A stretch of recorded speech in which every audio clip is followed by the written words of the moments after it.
y de ADN. ¿En qué proporción? 1:1, es decir, casi la cantidad de proteínas es la misma cantidad de ADN. ¿Cuáles son las proteínas que hacen parte de la cromatina? Bueno, son de dos tipos. Unas que se llaman proteínas básicas. Ya saben por qué. Se llaman así, básicas, porque tienen una gran cantidad de aminoácidos ácidos, es decir, preferencialmente.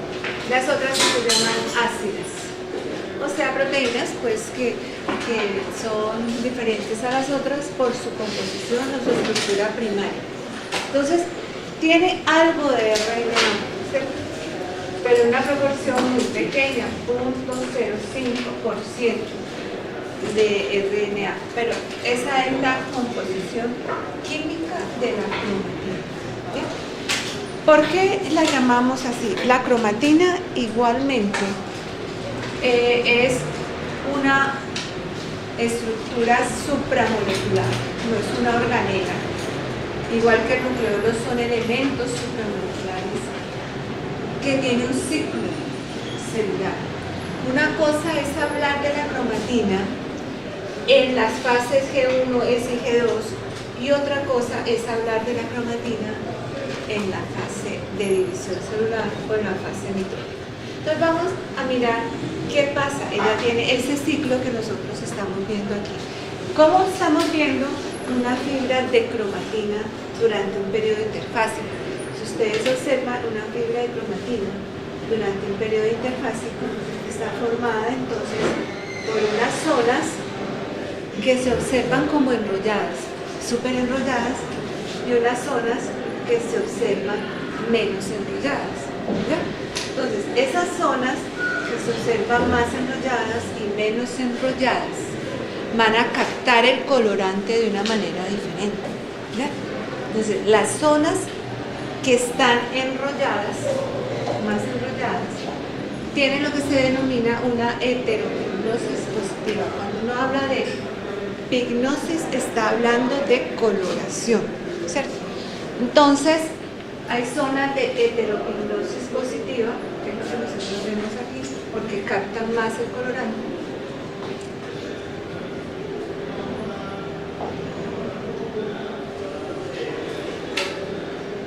Y realmente estas zonas que no están tan enrolladas se denominan zonas de heteropignosis negativa. Entonces, estas zonas son de heteropignosis negativa. Esto se lo estuviéramos viendo a un microscopio de luz, como lo que nosotros vemos en un microscopio de luz, etcétera, etcétera. Entonces, esto es, digamos, una estructura de una fibra de cromatina. En un proceso interfásico, aquí la vemos cuando hay los múltiples sitios de replicación. Estos son los replicores que ustedes ya conocen, ¿cierto? Durante la fase S. Y seguimos observando la misma estructura, solo que esta vez duplicada durante la fase G2, porque ya pasó la fase S, está en la fase G2, vemos la estructura duplicada, pero sigue conservando el mismo tipo de coloración. Cuando los investigadores trataron de determinar qué era esa sustancia que se coloreaba más fuertemente, a esa sustancia le llamaron heterocromatina. ¿Ya? Entonces, esta zona se denomina heterocromatina.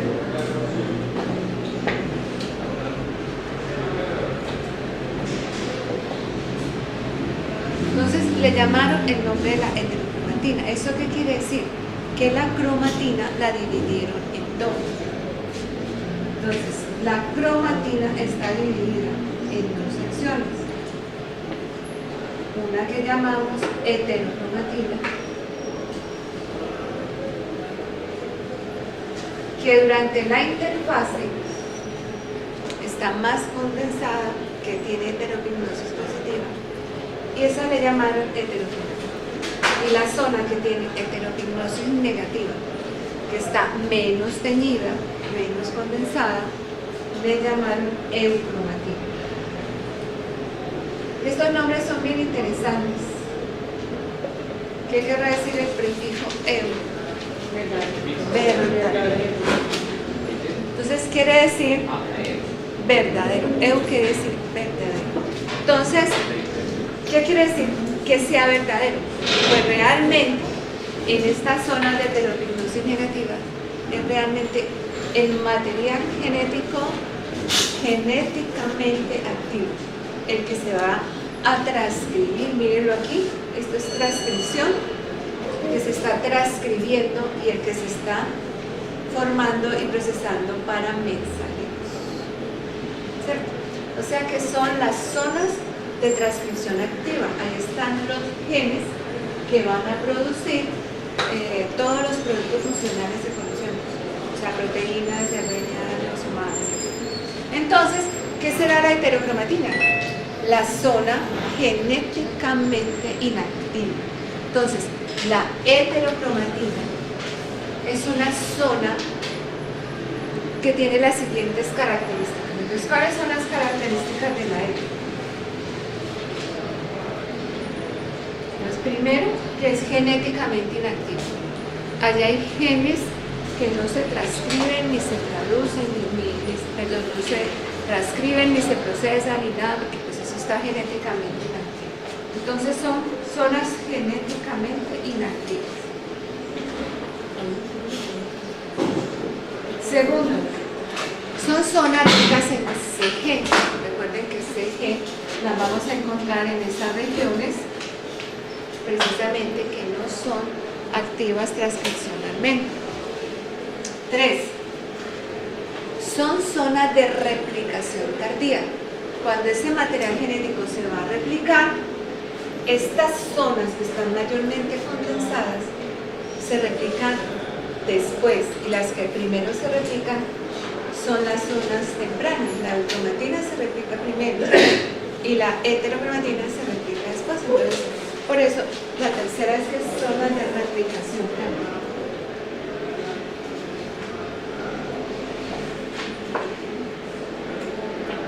Ya cuando veamos cómo se replica el material genético, que ya unas zonas son tempranas, otras zonas son tardías.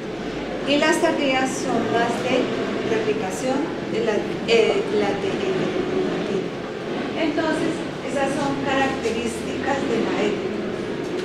Pero resulta que a su vez, la heterocromatina la vamos a dividir en dos.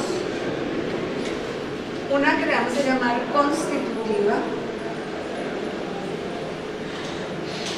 y la constitutiva es aquella que siempre aparece en las mismas zonas, en las mismas fibras de cromatina, en el mismo sitio. Y hay otra que vamos a llamar facultativa.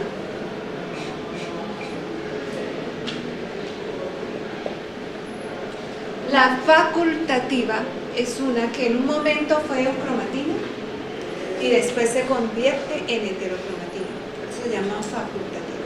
Es decir, en un momento fue genéticamente activa y de pronto, ¡pum!, se apaga. ¿Cierto? Entonces, se apaga por mecanismos, regulaciones moleculares, como lo que pasa en uno de los dos cromosomas X. La constitutiva está siempre por mecanismos de moleculares, como lo que ocurre en uno de los dos cromosomas X femeninos. Entonces, ella es genéticamente activa y luego se apaga. Entonces, por eso se llama facultativa. Unas veces está prendida y otras veces está apagada. Pero después de que es heterocromatina, ¿puedo volver a ser heterocromatina esa facultativa? Es decir, hay por ejemplo, nosotros en los ovocitos y en los espermatozoides podemos pasar material genético apagado. Porque si pasamos material genético apagado, pues la descendencia va a ser un problema. Entonces, en esas partes, esa facultativa siempre va a estar prendida. Siempre. Bueno. Ahora, como yo les estaba diciendo, la cromatina tiene un ciclo. ¿Cuál es ese ciclo? Entonces, esas zonas de condensación heterocromáticas que vimos en interfase se quedan así enrolladitas, mientras que la eucromatina sufre un proceso de condensación grandísimo. Entonces, si nosotros pintamos la fibra así la heterocromatina, esta digamos que sea la eurocromatina, y la heterocromatina se quedó así. Entonces, ¿qué pasó cuando la célula pasa de interfase a división celular? Las zonas eucromáticas sufren un proceso de condensación grande y mayor. Y la condensación apaga los genes, ¿cierto? Entonces, todo proceso de condensación es un proceso de regulación. Eso quiere decir que durante la división celular, todas esas zonas están apagadas genéticamente, están todas apagadas. ¿Por qué? Porque ya no me interesa hacer transcripción, ni mucho menos traducción. ¿Qué es lo que me interesa ahora en división? Repartir, distribuir en las células hijas. ¿Y hasta cuándo llega ese proceso de condensación? Hasta la metafase. Entonces miren en profase, se sigue enrollando, pero ya lo tenemos totalmente condensado y en su máximo grado de condensación en la metafase. Entonces, cromatina y cromosoma no son la misma cosa, pero sí es el mismo material. ¿Qué significa que no sea la misma cosa? Cuando hablamos de cromatina, estamos hablando de un estado interfásico. Y cuando hablamos de cromosoma, estamos hablando de un estado de ese material en división celular. Entonces, así sea el mismo material, son dos estados de esta sustancia en el ciclo celular. ¿Ya? Entonces, el cromosoma es la cromatina 100% condensada. Hasta ahí puede condensarse. ¿Qué siguen los diferentes estados de la división? Pues separación, como vamos a aprender, y luego donde vuelve y se descondensa. Vuelve y se descondensa en telofase para volver a repetir el ciclo. ¿Está claro? Por eso se llama el ciclo de la cromatina. Son ciclos de condensación y descondensación. Entonces, esto es un mecanismo de regulación. Se condensa y se agarra los genes. ¿Para qué más se tiene que condensar? Para proteger el ADN, exacto. Entonces, para proteger el ADN se tiene que condensar, porque acuérdense que ya en forma de cromosoma, ¿dónde está? Ya se encuentra en el citoplasma, porque ya ha desaparecido la envoltura nuclear. Entonces, la condensación, además de ser un proceso de regulación, es un proceso de protección del ADN para evitar que cuando este cromosoma entre al citoplasma, porque ya se le perdió la envoltura, no le vaya a pasar nada. ¿Ya? Eso es muy importante. Bueno, como les dije, en el núcleo está algo muy bien organizado, es una estructura muy bien organizada. Miren dónde está la heterocromatina y dónde se encuentra la eucromatina. Por microscopía electrónica se ha detectado que la heterocromatina se localiza adosada o anclada en la lámina nuclear, mientras que la eucromatina se localiza en el centro del núcleo.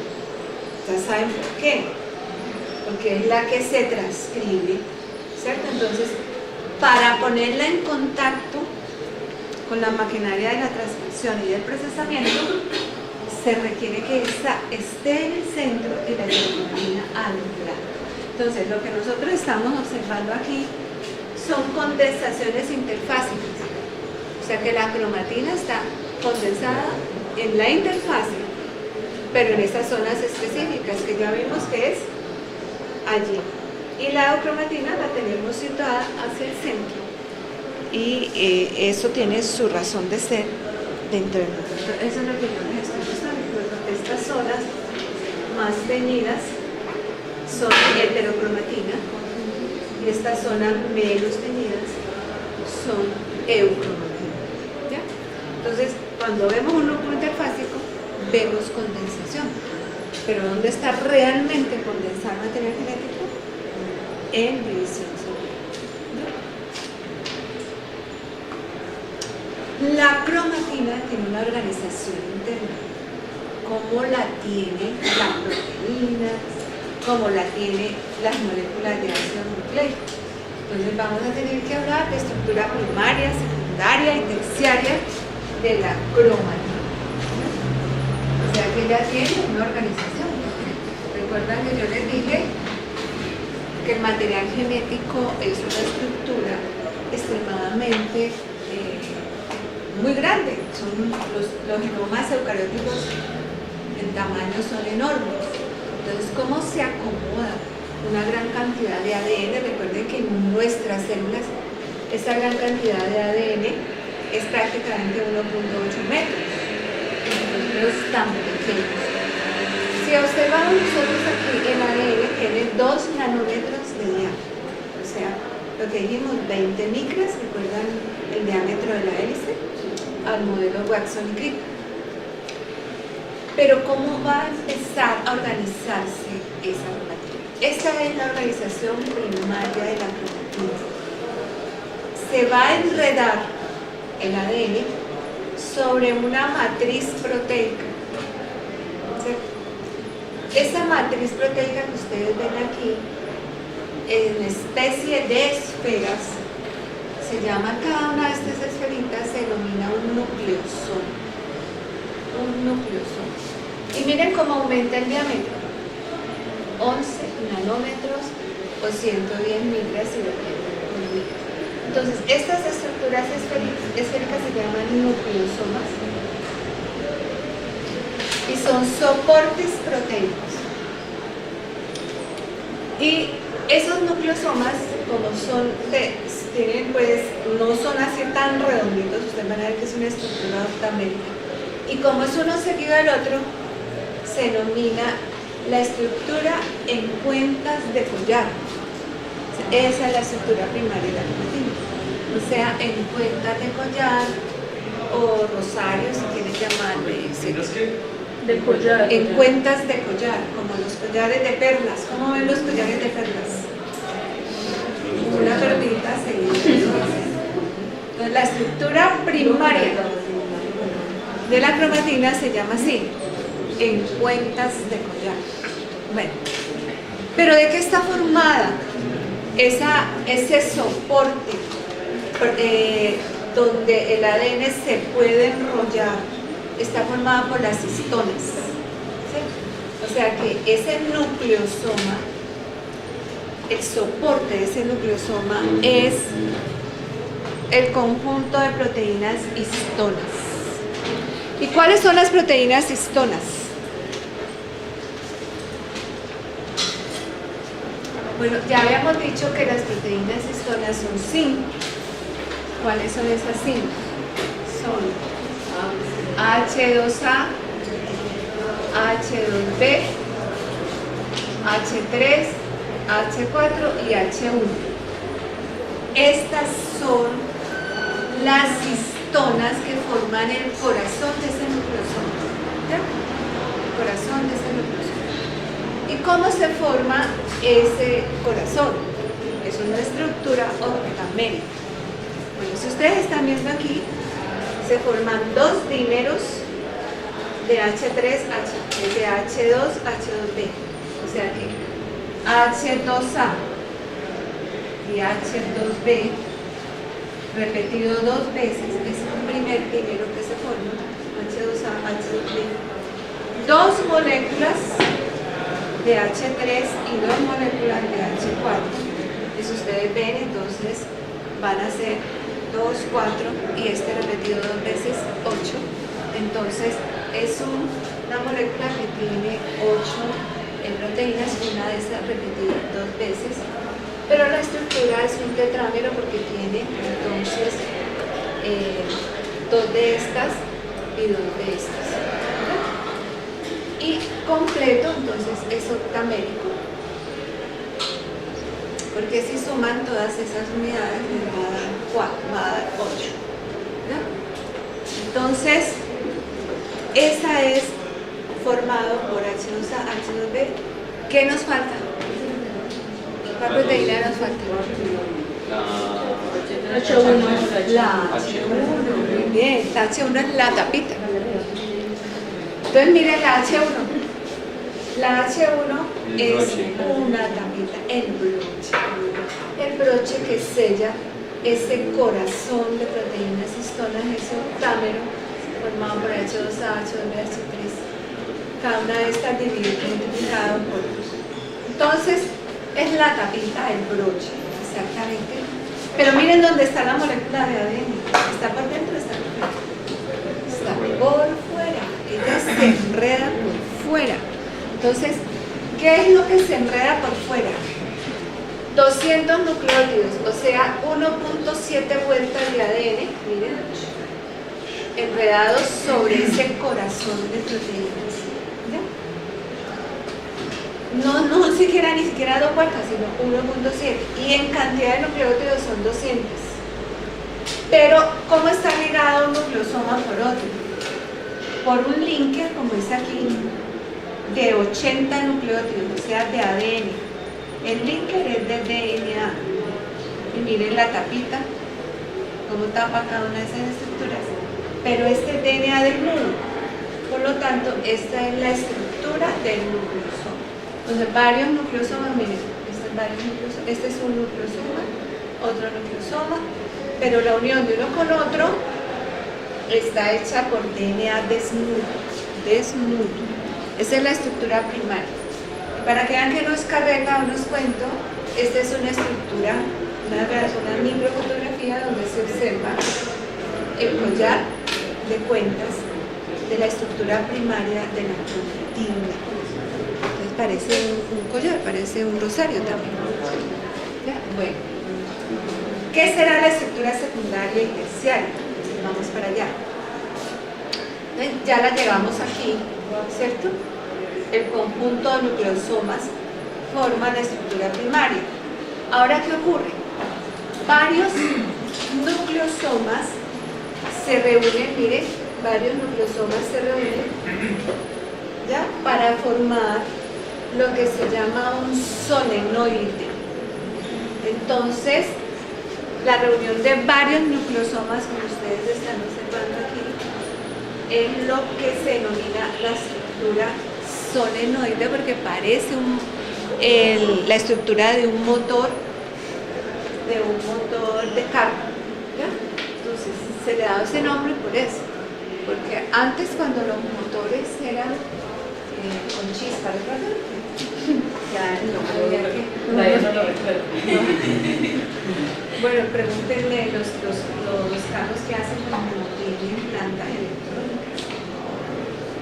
Sino que eso tenía precisamente esta estructura, que era donde llegaba y se mezclaba la gasolina con el aire, ¿recuerdan? Y eso era así, como un poco de bolitas, y por eso a esa estructura secundaria de la cromatina le dieron ese nombre, ¿cierto? Entonces, varios nucleosomas formando un solenoide. Entonces, ¿cómo vamos con la estructura?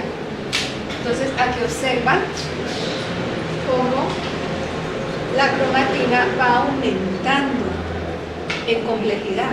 Entonces, esta es la estructura primaria, la estructura secundaria es el conjunto de solenoides. ¿Y ahora qué pasa? Varios solenoides se juntan, ¿ya? Varios solenoides se juntan para formar la fibra de cromatina.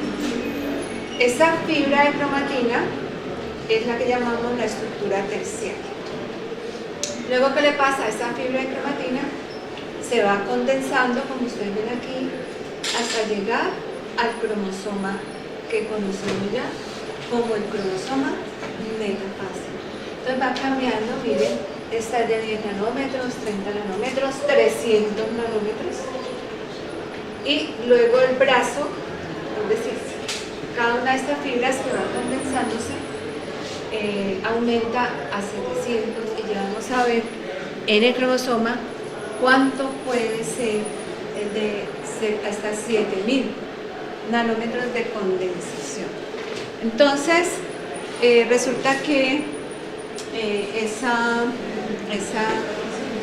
es la estructura, pero aún ni así podemos explicar cómo se acomoda tanto material.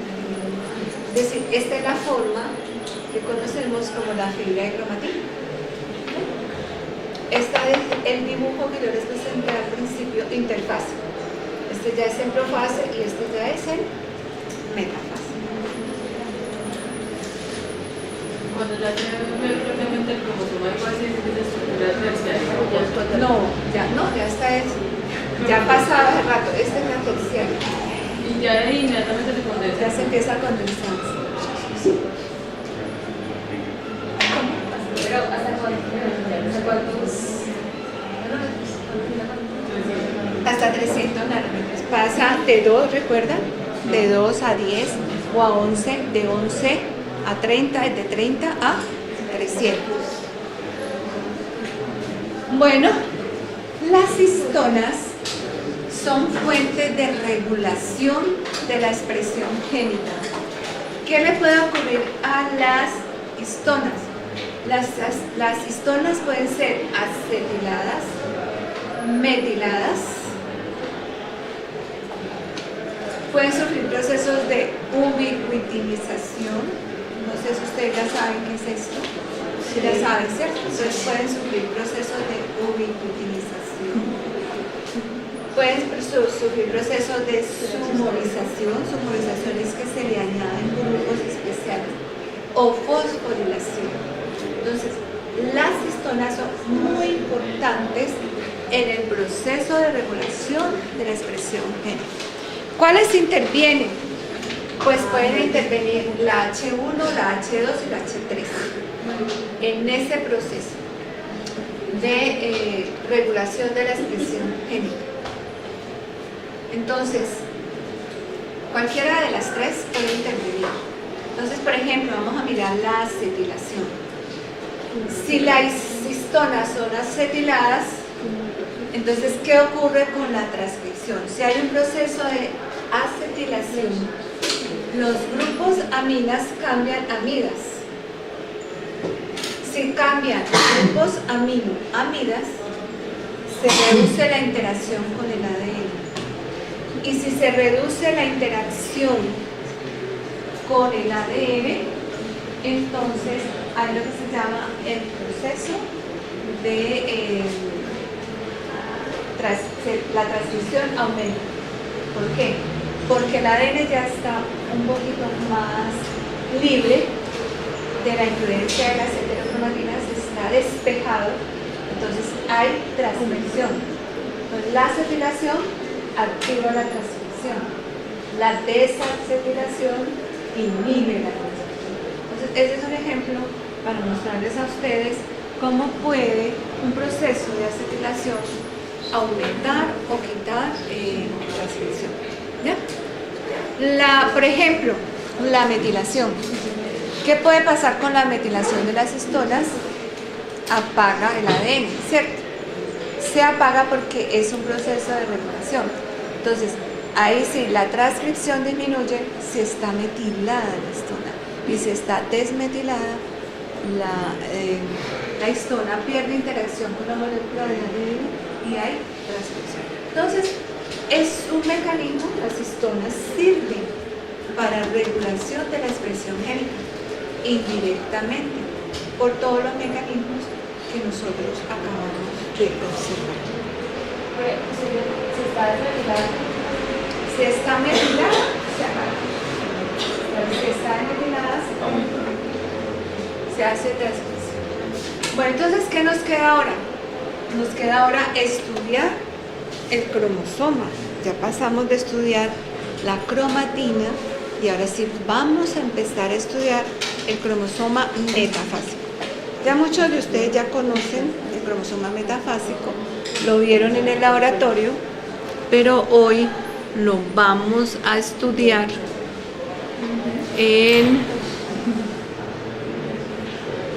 de una manera mucho más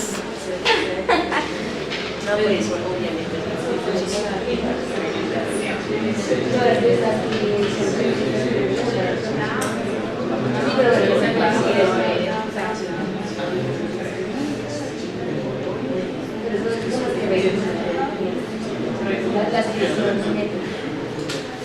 Bueno, entonces vamos a pasar a estudiar el cromosoma metafásico. Como ustedes observan, es un cromosoma que ya ha pasado por el proceso de replicación. Entonces tiene dos, la fibra de cromatina está duplicada. Y cada una de estas fibras de cromatina, si hacemos una disección de cada una de estos dos elementos del cromosoma metafásico, cada una de ellas tiene una molécula de ADN completa. Esto ya lo hemos mirado, ya lo hemos estudiado, y aquí se ve perfecto. Como cada uno de sus componentes tiene una molécula de DNA completa. El cromosoma y su réplica no están separados, están unidos por una estructura que nosotros vamos a llamar centrómero.